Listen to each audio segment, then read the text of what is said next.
नमस्कार. मनोरंजन विश्वातून पहाटेच्या सुमारास एक दुर्दैवी बातमी समोर आलेली असून एका सुप्रसिद्ध ज्येष्ठ कलाकाराने या जगाचा निरोप घेतलाय. पाहूया संपूर्ण बातमी. तत्पूर्वी आपण जर तारांगण या यूट्यूब चॅनलला सबस्क्राईब केलं नसेल तर नक्की सबस्क्राईब करा. वॉकर टेक्सास रेंजर या शोमुळे जगभर ओळखले जाणारे दिग्गज मार्शल आर्टिस्ट आणि ॲक्शन स्टार चक नॉरिस यांचे वयाच्या 86व्या वर्षी निधन झालेले आहे. त्यांच्या कुटुंबियांनी ही माहिती सोशल मीडियाद्वारे त्यांच्या चाहत्यांसोबत शेअर केलेली आहे. चक नॉरिस यांचे शुक्रवारी सकाळी हवाई रुग्णालयात दाखल केले असताना निधन झाले. त्यांच्या आकस्मिक निधनामुळे चाहते आणि चित्रपटसृष्टीला मोठा धक्का बसलेला आहे.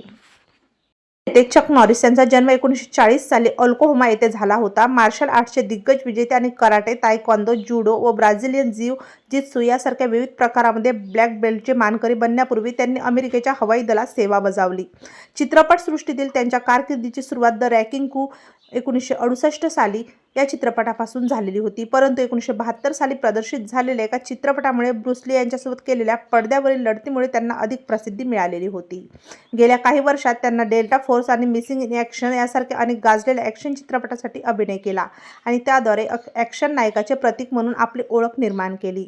वॉकर टेक्सास रेंजर या टीव्ही मालिकेत कार्ड वॉकर ही भूमिका साकारणारे अभिनेते म्हणून चक नॉरिस प्रचंड लोकप्रिय झाले. या दिग्गज ॲक्शन स्टारच्या पश्चात त्यांच्या पत्नी जिना ओकेली आणि 5 मुले असा आप्त परिवार आहे.